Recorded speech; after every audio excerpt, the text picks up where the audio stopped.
over 150 years, European colonists had been settled in North America and were thriving until Britain passed a series of acts and taxes, including the Sugar Act, the Townshend Acts, and the Stamp Act that created or increased taxes on goods, commerce, and trade in the colonies. Much of the income of the taxes would be used to pay for Britain's war debt following the lengthy and costly French and Indian War. But colonists felt actions were unfair because they were unable to vote in parliamentary elections, meaning they had no voice in their own affairs, or taxation without representation. The tax demands made by Britain on her North American subjects had grossly disrupted Boston and New England economies by disrupting their trade with other countries. The colonists resented Britain's sudden use of authority.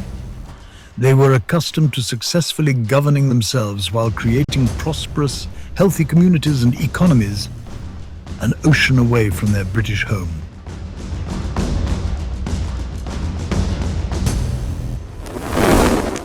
Some 4,000 miles away and several months later, King George III of England learns of the Boston Tea Party and is furious.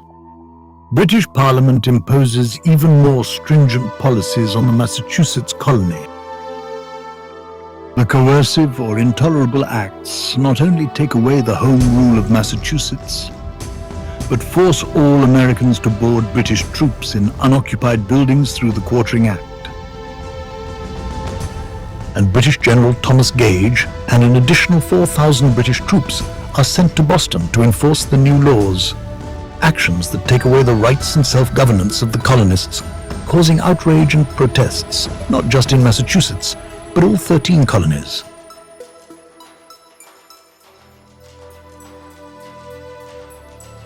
Once in Boston, Gage quickly understands the political challenges facing Britain from her North American subjects. In an attempt to resolve these issues, he takes military action, sending British troops throughout the countryside to confiscate colonial stockpiles of munitions. In an event known as the Powder Alarm, British troops seized between 240 and 250 half-barrels of gunpowder from the colonists' storage facility at Somerville, Massachusetts. This dearth of gunpowder played a major role in the Battle of Bunker Hill that would be fought the next year.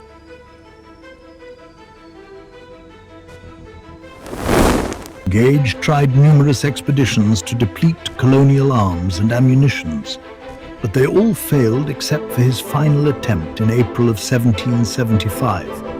The British general had a secret plan. He would send out regiments of British soldiers quartered in Boston, across the Charles River and on to Lexington, where they would capture colonial leaders Sam Adams and John Hancock.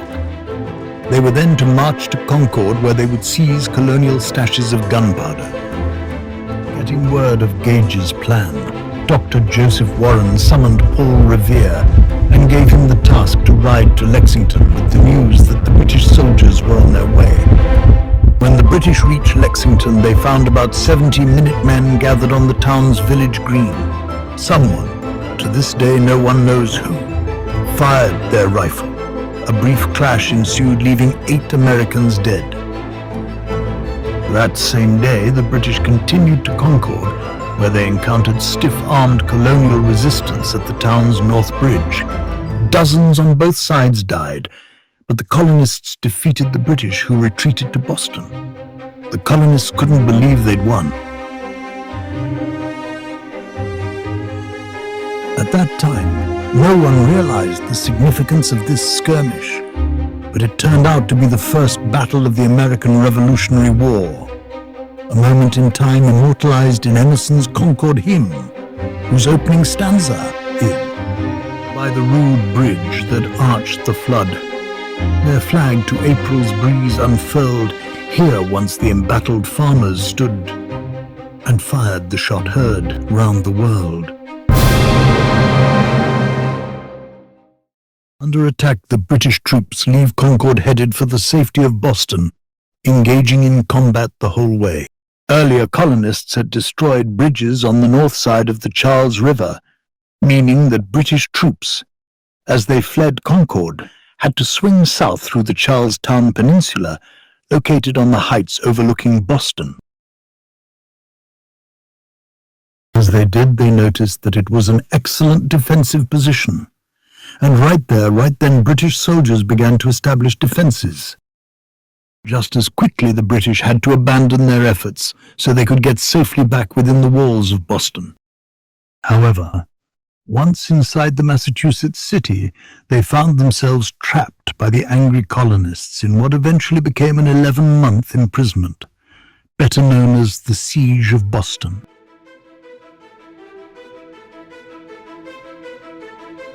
Boston, geographically speaking, is one of the worst places to bring an army of occupation.